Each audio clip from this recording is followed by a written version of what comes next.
Welcome to Cut and Thrust, your podcast for the bloody and sometimes bizarre journey through the Middle Ages. Whether it's dark battles, questionable hygiene, or hair-raising rulers, here you'll get history as it really was, raw and unfiltered. So grab your sword, put on your helmet, and let's dive into the wild world of the past. Hello and welcome to a new episode of the Battle Merchant podcast. I'm Hendrik. And I'm Carmen. Today we're talking about one of the most famous combat formations in history, the shield wall. The shield wall. Even the word itself sounds monumental, doesn't it? You immediately picture those images. Warriors standing shoulder to shoulder, shields overlapping, a living wall of wood and metal. And that's essentially what it was. One of the most effective defensive formations used by Vikings and Normans during the early and high Middle Ages. The Old Norse term was skjaldborg, by the way. Skjaldborg, exactly. And if you picture it, the warriors really stood close together, practically shoulder to shoulder. And the shields, those typical round shields like the ones from the Gokstad find, were held so that the right side of each shield overlapped the left side of the neighbors. That makes perfect sense for right-handers. You essentially get a double layer at the overlap points. I've experienced this myself in reenactment, and it's amazing how stable it feels when the formation is set. And the shields themselves weren't small things. Archaeological finds show diameters of 80 to 100 centimeters, mostly made from linden wood.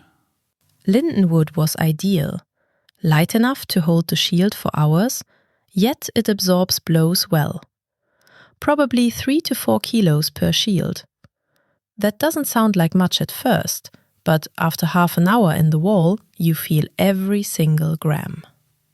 And yet, these formations sometimes held for hours. The most famous example is probably... You mean Hastings? Yes, the Battle of Hastings in 1066. The Anglo-Saxons under Harold Godwinson had set up their shield wall on Senlac Hill, an elevated position wisely chosen. The Normans under William came with cavalry, archers, infantry, and initially couldn't break through the wall. Many arrows were deflected by the shield wall, but there were still hits through gaps and unprotected areas. The historical sources aren't entirely clear on this. The cavalry lost momentum on the uphill charge. The formation held for hours. This demonstrates how effective this tactic was when properly employed. But, and this is where it gets interesting, there were also clear weaknesses. And this is where modern experiments come into play. These are truly illuminating. Researchers and reenactment groups have tried to recreate the shield wall in practice to understand what worked and what didn't. And they found that a thin wall, meaning just one row deep? One row, exactly. That it probably wouldn't have held long on the battlefield. Only with 2 or more rows did the formation become truly stable. That makes sense. The rear row provides support, can thrust spears through gaps, and when someone falls in front, replacement moves up immediately. And what ultimately led to collapse, exhaustion was central, but often it was a combination of fatigue, flanking threats, casualties, and psychological pressure. The warriors simply reached the end of their strength at some point. That's a detail you only truly understand when you've tried it yourself. In reenactment, after 10 minutes of intense shield combat, you feel your arms burning. Now imagine that for hours, in full gear, with real adrenaline. And this physical experience is the key to truly understanding the tactics. The shield wall was much more than just standing side by side and hoping for the best. It was tactics, discipline, and yes, a good deal of psychology too. And we'll talk about that in a moment.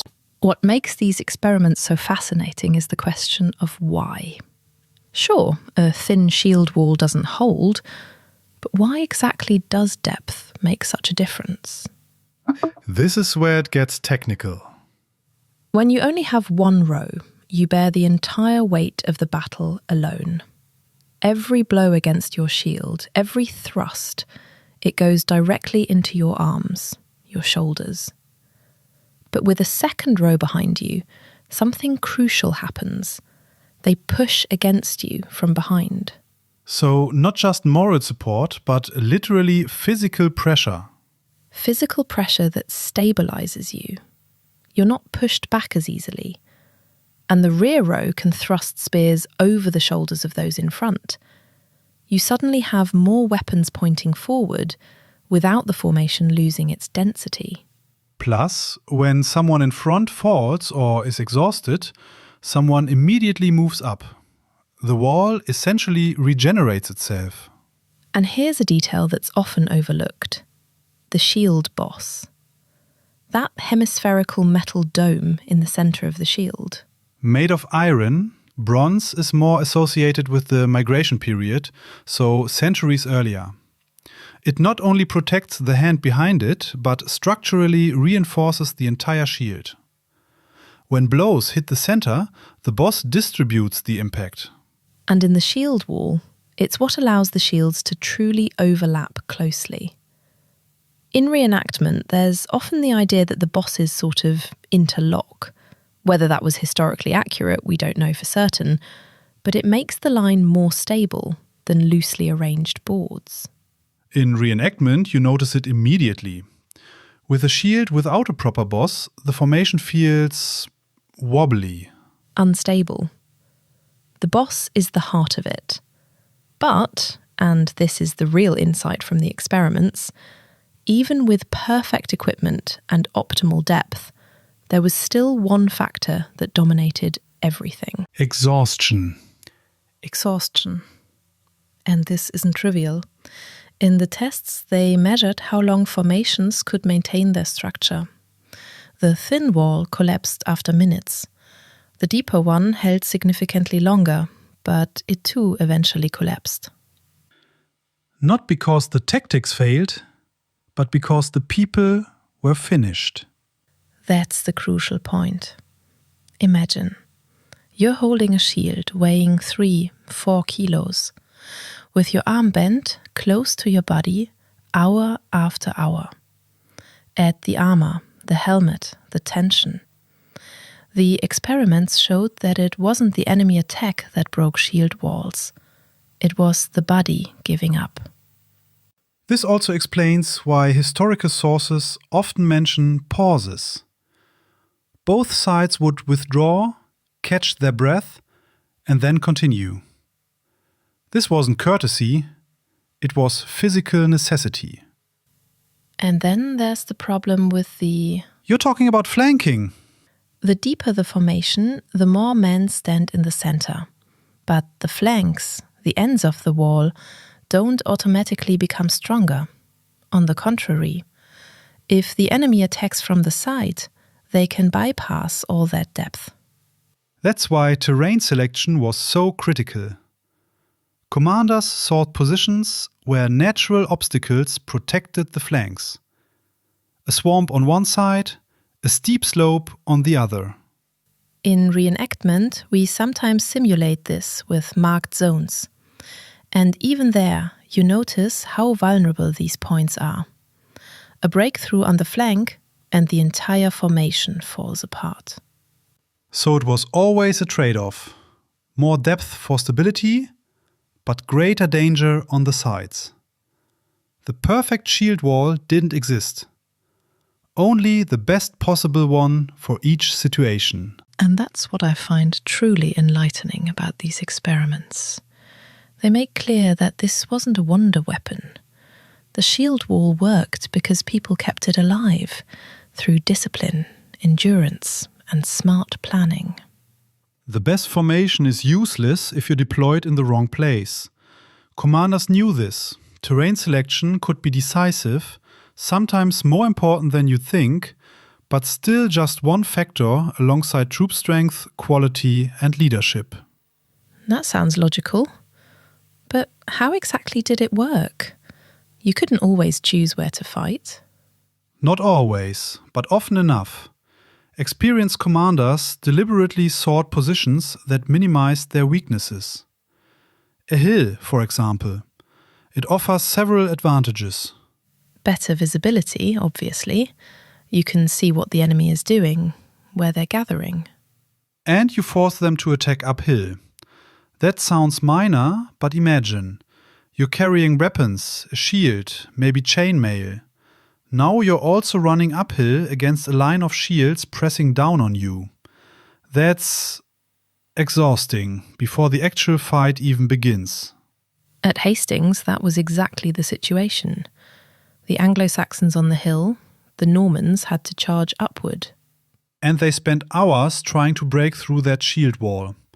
The slope slowed down the Norman cavalry, the horses lost momentum. Without that elevated position, the battle would probably have turned out quite differently. What about the flanks? A hill doesn't automatically protect the sides. That's why smart commanders looked for natural barriers. A swamp on one side, a river on the other, and suddenly the enemy can only attack you head-on. That massively reduces the attack surface. You need fewer men to hold the formation, because you know where the pressure is coming from. That's essentially classic resource management. You use the terrain as an extra defender that never gets tired. But what if you had to attack yourself? The shield wall is primarily defensive. For that, the Vikings developed something special. The Boar Snout. The Boar Snout, yes. Svinfylking in Old Norse, literally the swine array. The name alone is quite a statement. Because the boar represented ferocity and fighting spirit? And penetrating power. The formation was a wedge, triangular, with the point facing forward. At the tip stood the most experienced, best armored warriors. Their job was to break through the enemy shield wall at a single point. And behind them, the formation widened, row by row. Like an arrow boring into flesh, and then spreading apart. That's a fitting image. According to modern reconstructions, the flanks were probably lined with spearmen. They could have countered cavalry attacks. And interestingly, family members and clansmen likely stood next to each other. At least, that's what later sources suggest. That strengthens cohesion. You're not just fighting for yourself, but for your brother beside you. And you're less likely to flee when your father stands behind you. The social bond was part of the tactics. Was the formation effective? Or more theory than practice? In demonstrations and, in modern reenactment, the wedge has proven to work. The pressure concentrates on a single point, and if that gives way, the line is broken. But there was a catch, wasn't there? Such an aggressive formation must have weaknesses. Two major weaknesses, yes. First, the flanks. Because the formation is oriented forward, the sides are, I'd say, vulnerable, almost exposed. If the opponent doesn't break and instead outflanks you, it becomes critical. And second? The shock factor. The boar snout was designed for an immediate breakthrough. If it didn't punch through quickly, it lacked the staying power for a prolonged fight.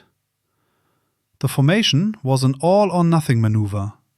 That explains why not every battle began with a wedge attack. The risk was enormous.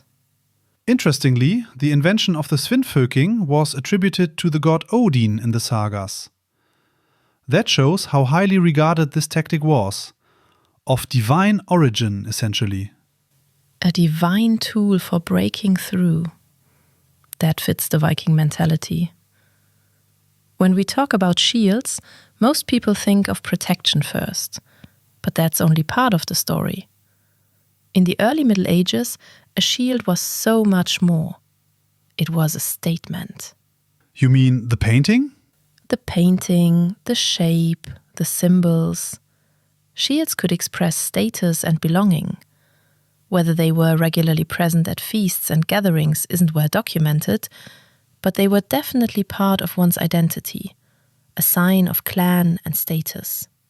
Like a coat of arms, only earlier. Earlier and more personal, I'd say. The motifs on Viking shields weren't standardized like later heraldry. We like to imagine dragons, wolves, ravens. We know those from the sagas. Archaeologically, though, simpler geometric patterns are what we can actually verify. In the sagas, the dragon was particularly popular. And on ships, we see this in reality too. Think of the dragon heads on longships. They were meant to intimidate the enemy before a single sword was drawn. And then the colors.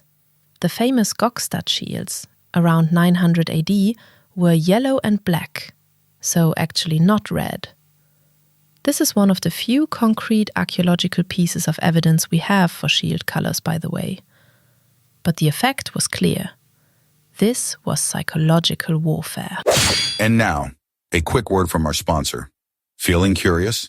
Then head over to battlemerchant.com. They've got all sorts of medieval stuff, from costumes to armor and loads more. Totally worth a look. Imagine standing opposite a shield wall. Dozens of shields, all painted with dragons, serpents, runes. The colors are vivid. The warriors beat their weapons against them. It's designed to instill fear. And at the same time, it strengthens your own cohesion. When you stand next to someone whose shield bears the same symbols as yours, that creates a bond. You're not fighting alone. You're fighting for something greater. Runes were also used, right? Runes, yes. They weren't just writing, they had magical significance. Certain runes were believed to offer protection, strength and courage. Whether they were actually placed on shields is hardly documented. But the idea is almost like a prayer you carry with you. And then there's what's now called the Fallknut. 3 interlocking triangles. We know it from Gotlandic picture stones like Stora Hammars and from the Oseberg ship, where it appears as a wood carving, dated around 834. Whether it was used on shields isn't documented, but in reenactment it's often associated with Odin, essentially under the protection of the All-Father. The round shields of the Vikings were ideal for this, because the large surface offered plenty of room for... So, lots of space for design. For design, absolutely. 80 to 100 centimeters in diameter, that's a canvas. But this shape also had practical reasons. The round shield protects equally well in all directions, perfect for foot combat. And then came the shift. In the 11th century, we see more and more shields taking a teardrop shape, the so-called Norman shields. Those are familiar from the Bayeux Tapestry. Right. And when you look at the shape, you immediately understand why. The Norman shield is elongated, narrow, tapering to a point at the bottom. It no longer protects all around, it specifically protects from top to bottom. Because the Normans increasingly fought from horseback. Mounted combat became more important. And when you're in the saddle, you need protection for your upper body and, crucially, for your legs. They hang down on the horse, unprotected. The teardrop-shaped shield covers exactly this area. So the shield shape follows the fighting style. That's logical when you think about it, but also remarkable. The Vikings primarily fought on foot in formations like the shield wall. The round shield was perfect for that. The Normans relied on cavalry and needed a different shield for it. This illustrates that weapons and equipment weren't static things. They evolved with the tactics, with the way people fought. The shield tells the story of its bearer. And of its time. A round shield with a dragon motif tells you, here's someone fighting on foot, in close formation, wanting to intimidate their enemy. A Norman shield says, here comes a rider, fast and mobile. The shape and design really reveal the mindset of the fighters. The shield was never just a defensive weapon. It was communication. communication with the enemy, with your own people, even with the gods. Every symbol, every color had meaning. What I appreciate about this topic, the shield wall illustrates that history isn't just dates and names. It's about people who had to make decisions. And these experiments make it all tangible. When you feel that pressure yourself, the sheer effort of holding the formation, you suddenly understand what these warriors went through physically. That's the value of such reconstructions. You can read 100 books about exhaustion and battle, but when you experience it firsthand, abstract knowledge becomes real understanding. And that applies not just to the shield wall. The question of why shields looked the way they did, why certain tactics worked and others didn't, all of this opens a window into the mindset of medieval soldiers. People who made the best of their situation with the means of their time, using the materials that were available, developing formations that suited their weapons. The shield is almost like a common thread through history. From the early Vikings with their painted round shields to the knights of the High Middle Ages, it was always there. It changed, adapted, from round shield to kite shield, from foot combat to mounted combat. But the basic function remained, to offer protection, and at the same time, it was about showing identity. Showing identity. The shield was never just a piece of wood with metal fittings. It was an expression of who you were and what you fought for. That's what I find fascinating about topics like this. You start with a question. How did a shield wall actually work? And end up with questions about culture, psychology, human endurance. And there's still so much more to discover. Vikings, Normans, knights. Every era has its own stories, its own tactics, its own equipment. If you're now eager to dive deeper, the Battle Merchant blog has plenty more articles on historical topics. From weapons to armor to everyday objects, there's something for every history enthusiast. And of course, the right equipment if you want to stand in a shield wall yourself someday. But that's another story. For today, we say thanks for listening. Until next time, when we dive into history together again. Take care. And so we ride towards the end of this episode. Keep your swords sharp and your mugs full. We'll catch you in the next one.